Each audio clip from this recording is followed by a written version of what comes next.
What's up everybody? Welcome back to the channel. We did it guys, 1,000 subscribers. Thank you all so much for allowing me to hit this milestone. Since we finally hit 1K, me along with Adro created a Discord server for the channel, if you guys want to check that out. Link in the description.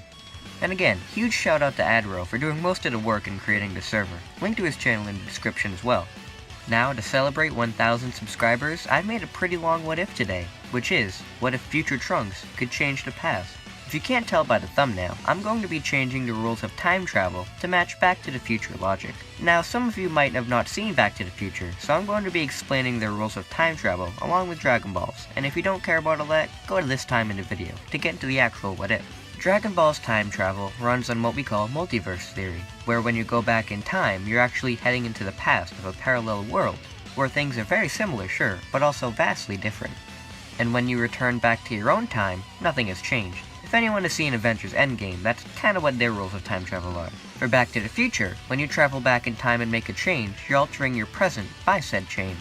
For example, when Marty pushed George out of the way and got hit by his grandpa's car instead, he caused a sort of butterfly effect where his parents would never end up together, and thus, him and his siblings started to fade away. So, these are the time travel rules that we're going to be operating under today. Alright, so the history of Trunks plays out exactly as normal, and Trunks still goes back in the past to warn the Z-Warriors about the androids. And of course, this would still play out as normal as well, with him killing Frieza and King Cold, and telling Goku about the androids, and giving him the heart medicine. Trunks then goes to make his leave for the future, and before he gets in his time machine, he notices something happening to him. He's beginning to fade away. Trunks is concerned at first, but then remembers that this must mean that he managed to change things in the future. For better or worse, he doesn't know. All he knows is that he's changed the future, and whatever the future is, he hopes it'll be a better one than his. Trunks sheds a tear as he and the time machine fade from existence.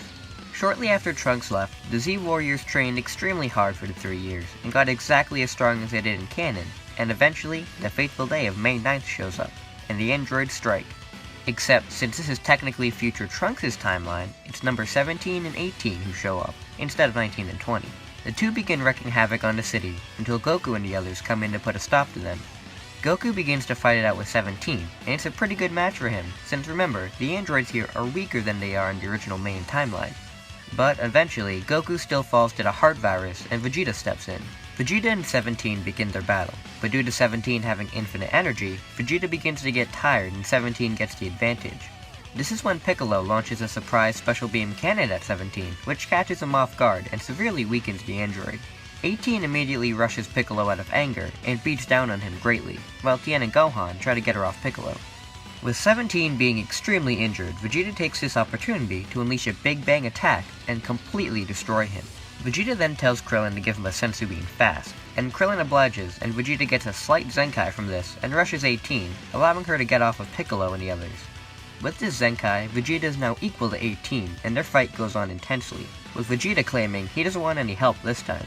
The two fight, with number 18 being much more vicious, and she's still pretty ticked off that her brother is now dead. Vegeta isn't doing so well, but his arrogance gets the better of him, and he doesn't allow the others to help, which gets his arm broken as a cannon, and thrown to the ground. This is when Tien launches a Tri-Beam at 18 to get her to back off from Vegeta, while Piccolo and Gohan go in for a fight. Piccolo and Gohan working together are more than enough for 18, and keep her on her toes, especially with Gohan having his rage increase from her attacking Piccolo earlier. While 18 is distracted, Krillin sneaks over and gives Vegeta another sensu beam, and Vegeta has once again gotten another Zenkai, and plus he is pissed that he lost to a robot, so he explodes in anger and zips up to 18 and with a powerful blow knocks it to the ground, and unleashes another Big Bang attack. 18 tries her best to hold it back, and is able to out of sheer willpower, and then Piccolo and Gohan join in with a dual Masenko, and with all this power, 18 can't hold it back anymore, and is completely obliterated. The androids are finally defeated, with nobody having died, and Goku being the only one who is somewhat seriously injured, and that wasn't even from the androids. After a few days, Goku recovers, and is very disappointed that he wasn't able to help out much against the androids, but is happy to learn that the others could take care of it themselves. With peace now on Earth, the Z-Warriors continue their training as normal, with Goku and Vegeta now training together more and more, since Goku wanted to test exactly how strong Vegeta got while fighting the androids. Now, you may be wondering, well, where's Cell? Well, again, Cell came from an alternate timeline in the original series, but since there's only one constant timeline, and there is no time machine that exists anymore for Cell to go back in time with. He can't go back in time, so the threat of Cell isn't an issue, and the only Cell that they have to worry about is the present one that is still growing at the moment. So, without the threat of Cell, the Z Fighters are able to train without interruption. Goku and Vegeta have gotten much stronger, and after about 7 years of intense training together, the two do eventually unlock Super Saiyan 2 and become way stronger than their canon selves. Gohan has also kept up with his training, with his father, since, well, Goku is around to train with him. Gohan still doesn't like fighting, but he really does enjoy training with his father, and Gohan would most likely get regular Super Saiyan through training with his dad, but I don't think he'd unlock Super Saiyan 2, since he doesn't exactly have the right motivation to transform, and he just completely masters regular Super Saiyan. Gohan also occasionally trains as Piccolo, and though Piccolo is much weaker not having fused with Kami, training with a mastered Super Saiyan constantly would increase his strengths exponentially. Goten and Trunks would also be around each other much more due to their fathers being around each other constantly. Goten would also be an extremely different character, since Goku is still alive and Chi-Chi wouldn't raise him to be a Goku clone. He would be his own person and be much more confident in himself. Training with his dad would be great too, since once Goku found out that Goten could go Super Saiyan, they trained a lot more, and Goten would be extremely close to the level of Gohan already. Gohan would still go to high school and become the Great Saiyan Man, and a whole blackmail from Videl would take place as normal, and the Z Fighters would all partake in the next tournament. The kids division would play out as normal, except with Goten getting the win over Trunks this time, due to him being much stronger from training with Goku. The main tournament roster would mostly be the same, except 18 wouldn't be in it for obvious reasons, and Mighty Mass wouldn't be replaced by Goten and Trunks. Shin would still halt the tournament to warn about Majin Buu, and the group leave and this plays out exactly as normal until Gohan's fight with Dabura. And although Gohan doesn't have Super Saiyan 2, he is extremely powerful in Mastered Super Saiyan, and is able to severely beat down on Dabura, although he doesn't want to kill him. Since Dabura is being knocked around the park, Babidi tries to take over the next evil person there, Vegeta, except it doesn't work this time. Since Vegeta has no anger inside of him, Vegeta for the past 7 years has been training with his rival, and the two are basically equals at this point. He's happier to be training, so he's gotten along better with his family, and is overall an extremely happy man, with almost all of the evil in his heart extinguished. Vegeta steps in and finishes off Dabura for Gohan, and the three Saiyans make their way to Babidi and kill him before Buu can be unleashed. So, Shin takes Buu's cocoon and thanks to Saiyans for their help, and he brings the cocoon to Beerus for it to be destroyed. The years are more peaceful on Earth, with everybody continuing their training, and Gohan ending up as Videl as normal, and life is pretty good. Beerus would still show up on Earth. And although Goku tries to fight with him, Vegeta knows how dangerous Beerus is, and holds him back. Bulma's birthday party goes on peacefully, since there's no Buu to make Beerus angry. The Super Saiyan God ritual would play out normally, with Goku still getting to form and fighting Beerus.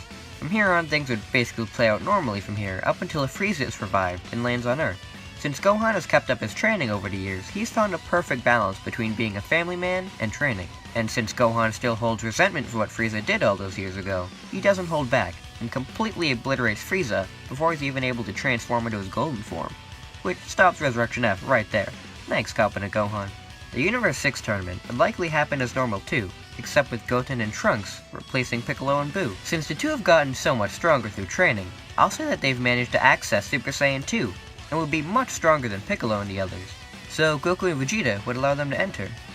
Goku vs Potamo and Frost would play out as normal, and Trunks enters after Goku, and unfortunately suffers the same fate from Frost. Luckily, Jaco is still able to call out Frost for cheating, and Trunks and Goku are reinstated. Trunks then fights with Vegeta, and as we all know Kid Trunks, I'm sure he'd come up with some great insults to get Vegeta out. Trunks would then battle with Cabba, and Cabba is much stronger than Trunks in base, but once Trunks goes Super Saiyan 2, he easily knocks Cabba out. When Hit comes in, Trunks stands no chance, and Goten is next, but unfortunately he suffers the same fate as Trunks. Luckily, Vegeta is next, and he's seen what Hit is capable of when fighting against the boys, and he realizes the time skip, so he's able to put up a match against Hit this time. Their battle is extremely similar to how Goku and Hit fought in the manga. Of course, Vegeta still can't beat Hit by himself, and he is knocked out. Goku is next, and since Hit is extremely weakened, and Goku is at full power, Goku easily knocks Hit out just by going God, and vows that he'll fight Hit again when he's at full power. Universe 7 wins the tournament, and after Zeno hints at the idea for the tournament of power, the Universe 7 team return home. Now, here we get the big one, Zamasu. Zamasu would still notice the Universal Tournament, and be disgusted on how mortals could become so strong, and he'd want to take one of their bodies for himself, and enact a Zero Mortals plan. So, right before Goku gets the idea for the Tournament of Power, Zamasu summons Super Shenron and asks to switch bodies, with Vegeta. Yep, Vegeta. Now, Zamasu would want to switch bodies with Vegeta here, since Vegeta showed off the most impressive display of power during the tournament, where Goku only used a God form against Hit, which Zamasu thought was weaker, and thus, he steals Vegeta's body. There's also another change. There are no time rings.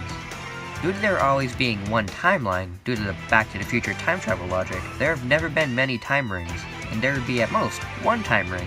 And if there's only one in the multiverse, Zeno would most likely be the one to have that, not Gowasu. So, Vegeta Black decides to enact a Zero Mortals plan in the present instead. Black quickly teleports to Capsule Corp and kills Vegeta in Zamasu's body, and goes to kill Bulma, but Trunks explodes in rage after seeing his father basically just be killed, and he instantly attacks Vegeta Black. Black didn't expect this kid to get this powerful so fast, and he actually struggles against Trunks. Bulma quickly calls Goku, and Goku appears quickly and is able to save Trunks before Black could take him out. Goku has no idea who this is, and it looks like Vegeta, but the energy is completely different. Trunks tells Goku that Vegeta is in the body of that green guy over there, and now he's dead. Goku is extremely confused, but since learning that Vegeta is dead, Goku is enraged and launches himself at Black, and easily vaporizes him. The group are able to contact Beerus and Whis, and find out what's going on, and they also find out that the Universe 10's God of Destruction is dead. They all go to investigate, and find the corpse of Gowasu, and find out that it is 100% Zamasu who caused all this havoc. So to easily fix everything, Goku gathers the Earth's Dragon Balls, and wishes for everybody killed by Zamasu to be revived. And Gowasu, Wumshi, and Vegeta are brought back to life. Of course, Vegeta is still in Zamasu's body, but they are easily able to bring him back to normal with the second wish. Vegeta is disgusted that he was body swapped and killed, and with this anger, he trains intensely for a long while to work it off. And since Vegeta has been training so much out of pure frustration, he is able to tap into Blue Evolution a little bit earlier and train into form. Goku would notice this new transformation, and train to access this form as well. Eventually, Goku would suggest a tournament of power to Zeno, and when the Universe 7 team is formed, there are 3 character omissions. The first 2 would be 17 and 18, since they're dead, and they would be easily replaced by Goten and Trunks. The next huge one would be Frieza, since Goku doesn't think to recruit him due to them never seeing how powerful Frieza got through training, since Gohan killed him before he could show off.